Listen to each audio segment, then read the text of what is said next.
Bienvenidos a Top Performers, tu podcast semanal donde vas a encontrar ideas, herramientas, inspiración para que puedas mejorar tu desempeño, derivadas de entrevistas que hago con personalidades del mundo empresarial, político, cultural, deportivo.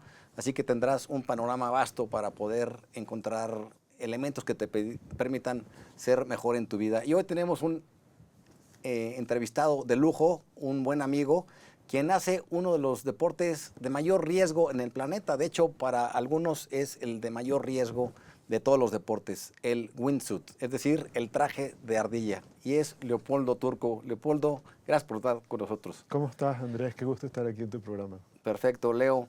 Oye, tú eres un amante de la adrenalina, sobre todo de los deportes de aire, del viento.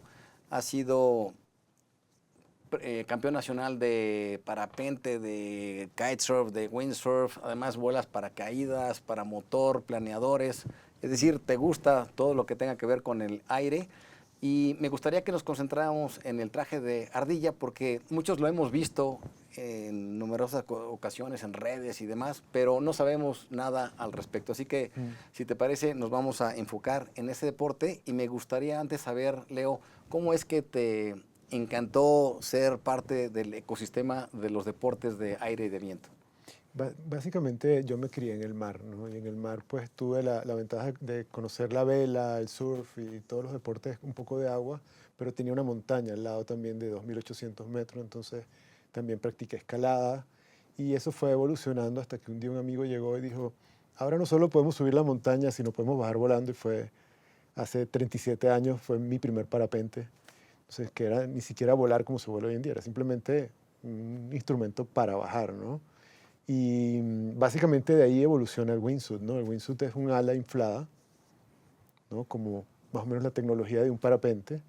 Y llego a los días de hoy en los que practico este deporte ya después de 20 años practicándolo, ¿no? Ok, o sea, ¿se puede decir que el wingsuit es una evolución del paracaídas, del parapente? Sí, Sí. totalmente. Digamos, es una evolución del paracaidismo, pero al mismo tiempo de todos estos deportes donde hay un ala inflada, vamos a decirlo así, ¿no? El wingsuit, a fin de cuentas, es un aparato que tiene unas pequeñas entradas de aire y presurizan el traje, ¿no? A veces está como que, wow, qué fuerte eres. Bueno, sí, hay que tener bastante condición para volarlo, pero al mismo tiempo el traje tiene una forma debido a estas tecnologías que salieron del paracaidismo, porque además tú no aterrizas con el wingsuit, ¿no? Tú abres un paracaídas para poder aterrizar, pues no hay, históricamente no hay manera todavía de aterrizar un wingsuit, pues. Ah, tienes razón, sí. Sí. Y ahora, ¿hay algunas estadísticas para que nos den luz de cómo es, digamos, este deporte en términos de cuánta gente lo practica, en dónde y demás? Mundialmente, gracias a esta entrevista y un poco investigar, se hablan de 3.000 saltos base. Salto base es saltar de puentes, antenas, edificios y tierra, ¿no?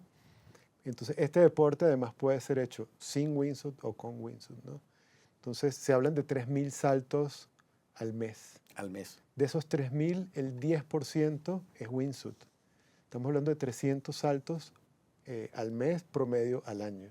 Entonces, imagínate la cifra tan pequeña y se hablan de 600 en el mundo. 600 personas que practican el deporte, ¿no? Y después, si nos vamos a estadísticas más chiquitas, pues se mueren 15 personas al año, más o menos, promedio en este deporte. Así es, porque un error es fatal, ¿no? ¿Y dónde se practica más? Supongo que en Europa y en Estados Unidos, Canadá, o en todo el mundo. Es decir, Sí. o más bien la pregunta sería, ¿de dónde son la mayoría de estos voladores? ¿De estos sitios de Europa y Estados Unidos y Canadá? Sí, el deporte es muy europeo, ¿no? Como que gran parte de su evolución está en Europa porque geográficamente hay muy buenos saltos, ¿no? Pero aquí en México hay saltos, en Estados Unidos hay saltos, en China, Europa, Asia, en todos los continentes. Pero si miramos, por ejemplo, cuántos wingsuit base jumpers hay activos de México para abajo, contamos con una mano o dos manos, o sea, solamente, ¿no? Es realmente una élite y además de eso, pues, perdurar en el deporte, en mi caso, por ejemplo, que tengo 20 años practicándolo, eh, requiere ciertas habilidades de supervivencia que en mi caso creo que las tengo. Sí, ¿verdad?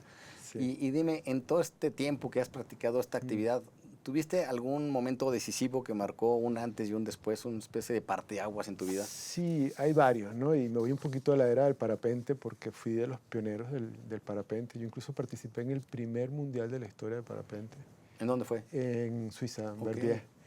Y en todo ese tiempo hubo momentos en los que de repente otros amigos tuvieron accidentes, ¿no? Y yo como que dije, a ver, ¿qué está pasando aquí, no? Ya empezaban los parapentes a deformarse, o no quiero ir a muchos tecnicismos, pero pasaban cosas. Y yo dejaba, yo mejor me voy a hacer windsurf, me voy a surfear, yo como que este deporte no, ¿no? Y lo mismo me pasó con el wingsuit, ¿no? Yo empecé a hacer wingsuit, paracaidismo hace 20 años, wingsuit hace 18, y se empezó a matar conocidos, amigos, y hubo 6, 7 años en los que me alejé del deporte, ¿no? La verdad que ese ha sido la habilidad ha sido más bien una cosa de cuando veas las barbas de tu vecino arder por las tuyas de remojar, bueno, me fui por ahí, ¿no? Ujú. Después de eso también siempre he entrenado mucho. Tengo la cabeza acostumbrada a la montaña, a pararme en un cliff, a escalar en roca, el montañismo, y la gente ve el wingsuit como solamente la partecita del video en el que está el muñequito ahí y salta de la montaña, ¿no? Pero Todo lo que hay detrás. son hikes de 2, 3, 4 horas, llegar al punto, a veces el acceso requiere muchas habilidades que no son solamente de hiking, ¿no? ¿Y algún salto en particular que recuerdes, un base jump que hayas hecho, que te haya marcado y que nos puedas compartir? Te diría, hay un salto en Dolomitas que se llama Death Star, Órale. y es una analogía de cuando se mete Luke Skywalker dentro de Ah, la sí. estrella de la muerte y lo van persiguiendo, es tal cual algo así, ¿no? Saltas, te metes dentro de un cañón, vuelas a 1 metro de las paredes por casi 1 kilómetro, ¿no? Con una precisión que tiene que ser perfecta, ¿no? Y ahí viene un tema interesante, ¿no? Porque ¿cómo sabes si estás listo para un salto como ese? ¿No? Y sabes que vas a hacer algo muy, muy técnico, has entrenado y tener esa confianza de decir yo no me voy a matar haciendo esto y lo voy a hacer bien, ¿no? Y esa sensación, yo digo que hoy en día yo no siento tanto miedo. Si no tuviera miedo estaría muerto, por supuesto, pero ese salto en particular lo recuerdo por eso, pues, porque era un salto que sí es un salto de vida o muerte. Ok, pero entonces, ¿sí sientes miedo o no antes de echarte cada Sí. vez? En ese tipo de, digamos, es que, gracias otra vez por ponerme a estudiar las estadísticas, de 2000 saltos pasa un incidente cuando estás en saltos simples. Mm. De 500 saltos en la estadística pasa un accidente y es fatal. ¿Por qué? Porque no es lo mismo que vayas a 300 kilómetros por hora a que vayas a otra velocidad, pues, ¿no? Entonces, ahí está el riesgo y el tema, ¿no? Oye, ¿y para ti qué significa volar, Leo? Porque has estado practicando estos deportes en todo este tiempo y ¿qué representa para ti en tu vida volar? Sí, yo antes que todo te diría que mi religión es la naturaleza. O sea, yo no me considero ni de aire, ni de tierra, ni de agua, y siempre está el quinto elemento ahí del fuego y la pasión, ¿no? Yo creo que volar para mí es mi forma de vida, ¿no? Pero va más allá de solo practicarlo, es la interacción y lo que me permite vivir dentro del outdoor, pues, ¿no? Como que la única verdad no es el aire para mí. Pero sí, imagínate, o sea, el aire es Es tu gran vida, parte. ok. Sí. Y dime, ¿te has lastimado? Digo, evidentemente Mm. no en wingsuit porque estarías muerto, un accidente es fatal, pero Sí, sí haciendo otros deportes como parapente, kitesurf y sí. demás. Lesiones leves, realmente no me he roto ningún hueso, vamos a decirlo así. Me he dado mis buenos golpes y es un deporte donde me he roto el coxis no sé cuántas veces, una Mm. vez me fisuré una vértebra, eh, una vez me estiré algún ligamento, pero no más de ahí. La verdad que mi vida deportiva ha tenido pocos accidentes. Qué bueno. Y ahora, seguramente como en la montaña, tendrás amigos que al practicar este deporte de trajes de ardilla, pues se nos van de esta vida, ¿no? Sí, Has tenido varios amigos que han fallecido. Sí, y está muy rudo porque es como una burbuja, o sea, cuando aprendes el deporte estás como en una burbuja y hay un grupo que va creciendo, van saltando todos juntos y de repente esta burbuja se rompe, ¿no? Porque uno se muere y se dispersan y de repente se forma otra burbuja donde dicen, bueno, a nosotros sí no nos va a pasar y así va un poco el deporte, ¿no? O sea, sí es muy duro y, y es tan increíble y tan adictivo, vamos a decir de una forma que tampoco puedes dejarlo, ¿no? Sí. Yo digo que el día que no lo sienta voy a dejar de saltar, pero por lo pronto lo siento, no la paso mal, ¿no? Mm. Si hay compañeros que tú ves que la están pasando mal y no deberían practicar el deporte.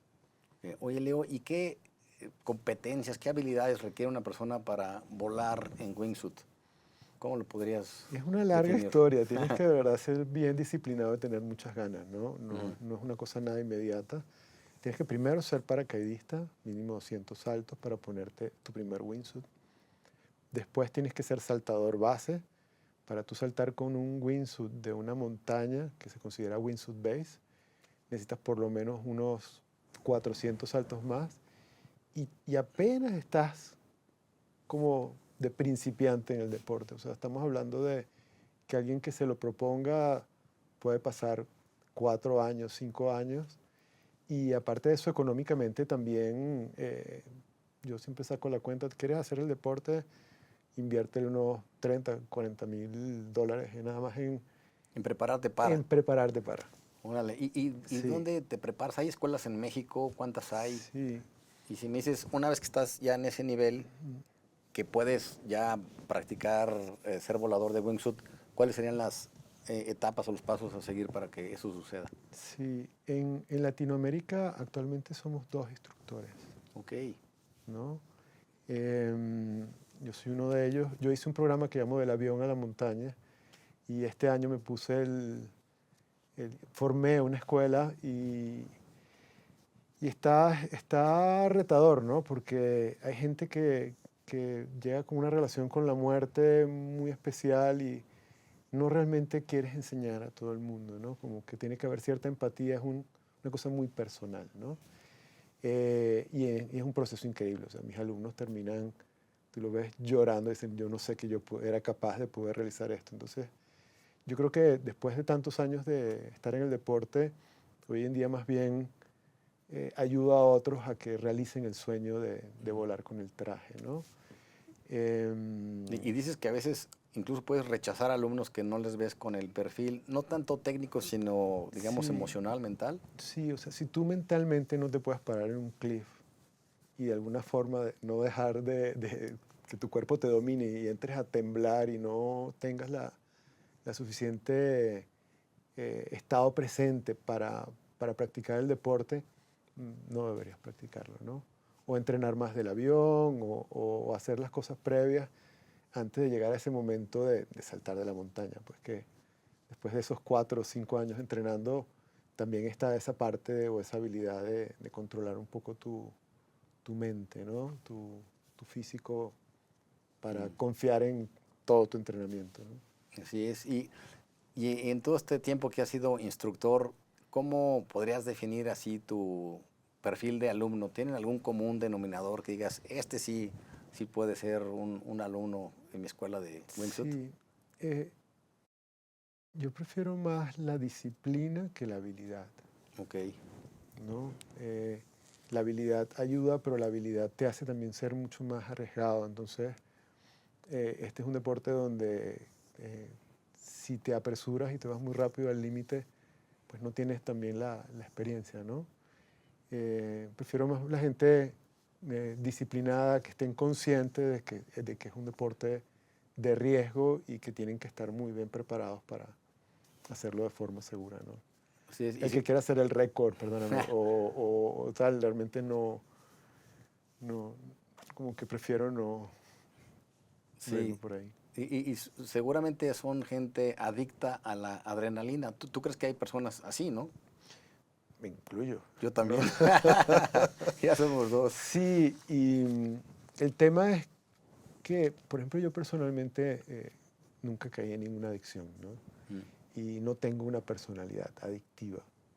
Entonces como que, además cuando ves estos deportes donde se muere la gente, como que, uy, ya va, ok, ¿hasta dónde lo quiero llevar, no? Pero siempre quieres más. Mm. Entonces, siempre hay un salto en el que quieres pasarle más cerquita a un árbol o hacer algo, ¿no? Entonces, creo que estoy vivo por eso, porque no soy una persona tan adictiva, ¿no? Pero Aquí estás vivito y coleando. sí, pero sí es una cosa increíble, es impresionante. O sea, que tú pongas un traje de esto y vayas a 200 kilómetros por hora haciendo slalom entre las montañas y además de eso hiciste un hiking increíble, aterrizas en la mitad del valle y celebras el salto con tus amigos, Es es brutal. increíble. Y ya cuando empiezas a saltar dos, tres personas juntos y vuelan juntos además, y cada tiene ciertos niveles también el deporte. Y ¿A cuántos metros de algún objeto has pasado? un metro, 1 metro. sí. Wow. A 200 kilómetros por hora. Sí. Oye, ¿y hay algunos protocolos para minimizar el riesgo cuando te avientas en Mm, traje de ardilla? digamos, como buen piloto tienes un checklist, ¿no? De, a Mm. ver, la parte física, que esté todo bien armado, sujeto y etcétera. Y yo creo que tiene que ver mucho con tu entrenamiento, ¿no? Cómo, cómo te preparas para esos saltos. Hoy en día hay mucha información. Hay una parte un poco nerd de este deporte porque tú con un láser mides el perfil de la montaña Mm. y después tú tienes un récord de tus saltos con un GPS. Entonces imagínate que tú vayas a una montaña que nunca has saltado. Entonces tú primero como que comparas estos perfiles y entonces sabes si tienes la capacidad de hacerlo. Por lo menos hay un salto en Valle Bravo que yo pasé 3 años, si lo hago me mato, si lo hago me mato. Ok. Y así hasta que un día ya vi mi performance y dije, ok, yo creo que ya estoy. Entrené un año más y un año después lo hice. Ok, y además Sí, deben estar las condiciones perfectas de viento, de humedad y demás, ¿no? sí, eso digamos que es uno de los factores de fatalidades muy importante porque el que viene del mundo del paracaidista no es volador de parapente. Mm. El que viene del mundo del parapente entiende el aire. Y ahí existe un rango de fatalidad por no tener la capacidad de entender el aire. Mm. Oye, y vi un video en el que te echaste arriba al pico de Orizaba, estuvo brutal, creo que ibas en un avión como a 10,000 metros sobre el nivel del mar, una cosa Mm. así. Platícame de ese No, salto, estuvo bueno, brutal. además tiene una historia bonita, ¿no? Porque yo tenía ese sueño, en un momento, yo hice todos los volcanes de México, los he saltado con wingsuit, ¿no? Pero ese en especial requería cierto entrenamiento, dinero, logística, y conocí a una persona que tenía ese sueño. Y por eso te digo, hoy en día soy un poco como hacedor de sueños, ¿no? Mm. Digo, yo quiero hacer esto. Y yo le dije, bueno, digamos, ¿me puedes ayudar con la parte económica? Es tanto dinero, esto es así, así, asado. Yo pongo el dinero. Ok, y entrenamos y imagínate, pasó una persona que nunca en su vida había pensado en volar con un wingsuit y toda la historia y hicimos todo el proceso hasta que pues, volamos encima del Orizaba. Si ves el video es impresionante, ¿no? O sea, pasamos encima del cráter, lo hicimos, teníamos comunicación, entonces nos hablábamos mientras hacíamos el vuelo. ¿Y ese fue el Fue primer salto de increíble. esta otra persona? Fue el primer Wow. salto, digamos, con equipo, con ciertas condiciones, porque para hacer ese salto habían condiciones que no, pues él no estaba ahí, pues él no estaba preparado para ese salto, tanto de cómo volar el wingsuit, como el equipo, como toda la logística, estar saltando a 21.000 pies, volar en la altura es diferente, llevaba una cantidad de cosas, pero fue una historia de vida, además del salto en sí, creo que hoy en día, mientras más edad tengo, creo que disfruto más el camino que el resultado, ¿no? Mm. Y el camino de ese salto fue tan bonito como el salto más. ¿Y cuánto duró ese salto, por ejemplo, desde que sales del avión y hasta que Sí, aterrizas? ese es un salto que duró como 3 a 4 minutos. Ok, Eso es muchísimo para el muchísimo, wingsuit, pero muy muchísimo. Normalmente un promedio de un vuelo de wingsuit son 1 minuto y medio más o menos. Mm. Ahora hablamos del el soporte económico que Mm, necesitas, porque cualquier volador requiere recursos económicos, tiempo, y supongo que el perfil de la gente pues, es gente con buena posición económica Y probablemente, y te pregunto si hay otros que gracias a patrocinios pueden volar y de eso viven. ¿Existe gente así? Sí, existen profesionales del deporte. Yo, por ejemplo, actualmente gran parte de mi ingreso viene de dar clases, pero no es muy retador realmente vivir solo del deporte, ¿no? En mi caso, creo que lo más importante es que existen marcas que están identificadas con ese tipo de actividades y son bienvenidas sobre todo a hacer proyectos, ¿no? Hay muchas historias, como la historia de Orizaba, es una historia increíble, ¿no? De ahí sacas un gran documental y cosas así, ¿no? De todos los profesionales que conozco tienen algún trabajo o algo alterno porque no puedes dedicar de 100% a este deporte. ¿Y tú tienes algún proyecto interesante que crees que deba participar alguna marca? Yo soy un amante de los volcanes de México y eso ni siquiera está en las redes sociales. Creo que hay un solo video en todas las redes sociales. Volar todos los sitios emblemáticos de México, llamémoslo Mexican Sky, sería genial. Eso sería una muy buena historia. Sí, y además sirven turísticamente hablando, o sea, Sí. posicionan a México internacionalmente Mm. porque son muy virales, son muy instagramiables, ¿no? Totalmente. Fíjate que uno de los saltos más bonitos que hemos hecho aparte aquí en México es el Cañón del Sumidero. Mm. Pero el Cañón del Sumidero no tiene un aterrizaje. Entonces tienes que aterrizar en el agua y están los cocodrilos. Entonces tienes que aterrizar al lado de una barca para subirte, ¿no? Pero el salto en sí, tengo ahora unos alumnos que su sueño es no saltar de la montaña o del cañón, pero sí saltar y meterte dentro del cañón. Entonces, igual como el cañón, tiene miles de otros lugares muy bonitos en México. Qué interesante. Sí, Si se hace, me sí avisas. hay muy buenas aventuras, de verdad.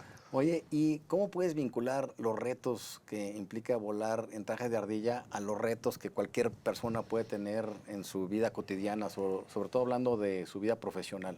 Sí, a ver, si lo llamamos un extremo, nadie se quedar sin trabajo, por ejemplo, ¿verdad? Y para tú tener un buen desempeño en tu trabajo tienes que tener pues cierta disciplina, estudiar, aprender, mantenerte al día, habilidades sociales, ¿no? Creo que un ejemplo como mi persona que sobrevivió ya esta cantidad de tiempo, me considero un sobreviviente, es porque justamente todos esos factores, como también fue la parte, yo fui un competidor por muchos años de todos estos deportes, eh, disciplina y trabajo dan resultados, ¿no?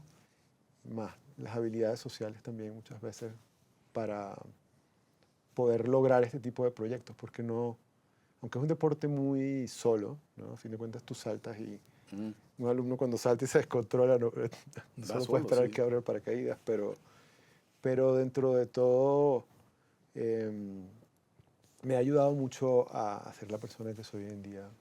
Mm. ¿Y tienes algunos hábitos, rituales, principios que creaste desde muy joven y que sigues empleando hoy y que seguramente te van a ser útiles para tus proyectos del mañana?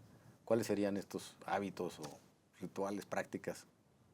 Mira, un poco volviendo a lo que hablábamos, ¿no? La disciplina, el entrenamiento.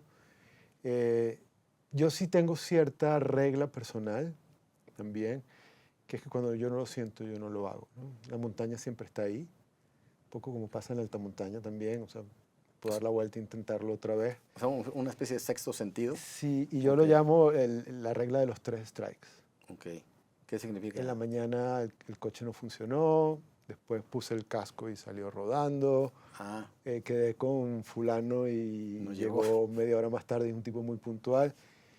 Yo sí creo un poco en la vibra de lo que estás haciendo y cuando las cosas no se dan, es mejor tomarse un tiempo y venir otro día. La montaña siempre está ahí. Así es. Sí, Y dime, seguramente has cometido errores leves, porque ya hablamos de que un sí, error en esta actividad es fatal, pero sí, seguramente has cometido algunos y seguramente aprendiste de ellos. ¿Nos puedes platicar de... sí. Mi error más cerca de la fatalidad, Ujú. salté el Pico Independencia, que subes una vía ferrata muy bonita ahí en Monterrey. Ah, sí, lo conozco, lo he subido. Y sí, bueno, de ahí se salta. Ah, ok. Y sí, ya lo había hecho varias veces y quería hacer una cresta en especial y estaba como muy enfocado en el resultado y no en el camino, y a mitad del camino me di cuenta que estaba muy bajo. Ujú.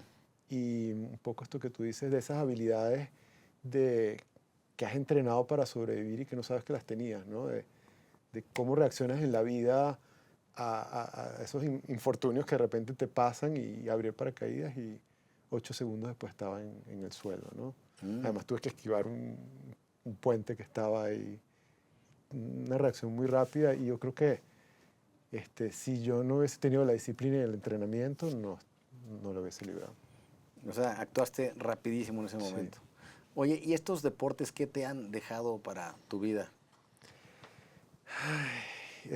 Además de emociones Uy, es que bueno, me intensísimas. suspiro, o sea, ¿qué me han dejado?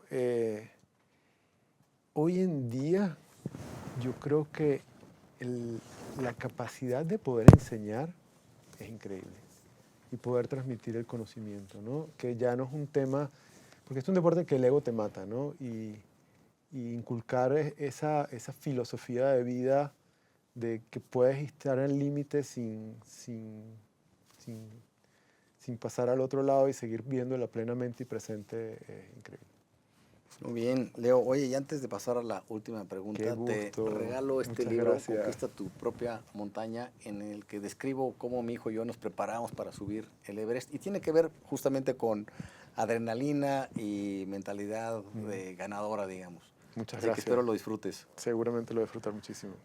Y ahora, Leo, ¿qué le puedes decir al auditorio para que puedan mejorar su desempeño? No importa en qué actividad estén, pero con base en tu experiencia, tus conocimientos, practicando deportes de vuelo, ¿cuál sería esa recomendación? Sí, digamos, extrapolado a lo que yo practico, y te hablaba un poco del tema del ego, ¿no? Mientras uno más va creyendo que se la sabe, el ego te carcome, y llegas a un lugar donde dices, ya, puedo más, y el autoconocimiento en estos deportes es increíble. O sea, esa meditación presente en esos minutos que estás en el aire eh, es un superpoder por el otro lado, si Ok. lo diré de una manera. Oye, Leo, ¿y dónde la gente puede seguirte? La escuela es @puraaventura. Ujú. Mi Instagram personal es @leoturco, como tal, y básicamente ahí estoy en las redes sociales.